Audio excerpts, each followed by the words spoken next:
Salut tout le monde, aujourd'hui je vous retrouve pour vous faire un maquillage avec la chocolate bar de chez Too Faced. J'espère que ça va vous plaire, c'est parti. Je commence avec une peau fraîche et totalement nettoyée et démaquillée, ainsi qu'avec des cheveux attachés pour éviter qu'ils ne me tombent dans les yeux ou même sur le visage. C'est vraiment très désagréable lorsque vous cherchez à vous maquiller, donc que ce soit une queue de cheval, des tresses ou un chignon, attachez vos cheveux. Je vais commencer par appliquer le The Professional de chez Benefit afin de minimiser au maximum mes pores, ainsi que ma Dream Fresh Baby Cream de chez Maybelline pour cacher quelques petites imperfections.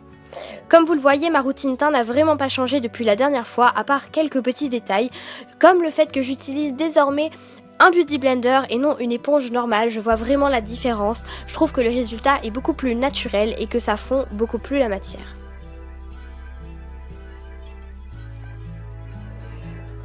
Pour mes cernes, je vais utiliser l'anti-cerne ou cache-cerne de chez MAC en teinte NC30 et venir l'appliquer donc sur mes cernes, mais aussi sur mes paupières afin de cacher les petites ridules ou les veines disgracieuses. Et je vais venir estomper tout ça à l'aide de mon Beauty Blender, toujours, je ne peux plus m'en passer. Et bien sûr, ça ressort un peu orange à cause de la luminosité, mais croyez-moi, en vrai, ça va mieux. Pour l'ensemble de mon teint, je vais utiliser ma poudre de chez Shiseido et l'appliquer sur l'ensemble de mon visage afin de rendre tout ça un peu plus homogène, mais en même temps de matifier et de rendre un peu moins brillant l'ensemble de mon visage.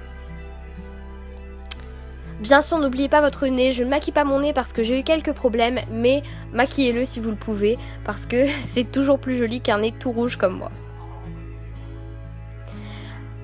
Encore un détail qui a changé, j'utilise maintenant la poudre Hoola de chez Benefit avec le pinceau blush de chez Réserve Naturelle et je vais l'appliquer donc dans le creux de mes joues mais aussi sur mes tempes. Ça va vraiment permettre de réchauffer et de donner un peu de couleur à mon visage.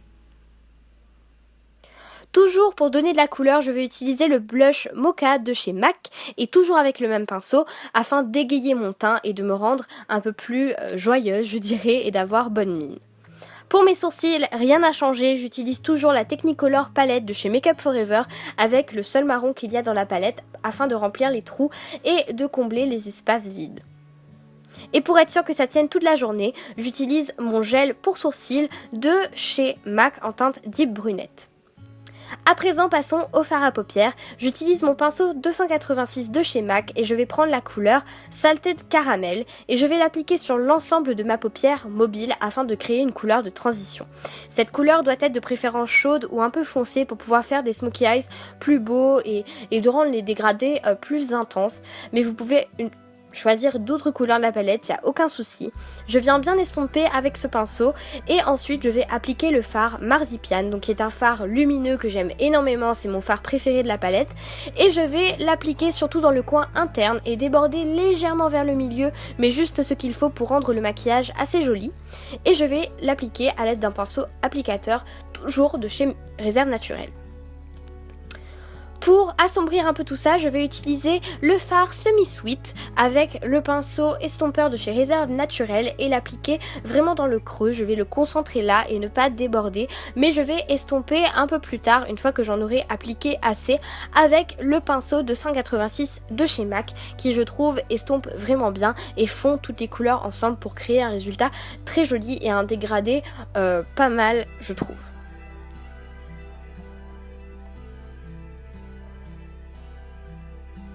Et afin d'highlighter donc mon arcade sourcilière, je vais utiliser le fard White Chocolate et je vais bien sûr bien estomper pour éviter les paquets, etc. Passons maintenant à l'eyeliner. Je vous ai dit à quel point j'adorais le Dare Real Push Up Liner de chez Benefit et je n'ai pas menti. Donc comme vous le voyez sur la vidéo, c'est super simple à appliquer. Je pars du milieu de ma paupière et je remonte légèrement pour faire une aile sur le côté. Je trouve que c'est très joli. Je fais généralement mes traits d'eyeliner très fins, parfois trop longs, mais vraiment très fins. Je n'aime pas les traits trop épais et je me concentre vraiment sur le ras de cils supérieur. Pour l'autre côté aussi, je fais exactement la même chose. Je me soucie bien du fait que les deux côtés doivent être égaux, qu'il n'y a pas un trait d'eyeliner qui doit être plus haut, plus bas que l'autre. Donc je fais vraiment attention. Mais encore une fois, avec cet eyeliner là, c'est vraiment simple d'avoir un résultat plutôt correct, même si vous êtes débutante.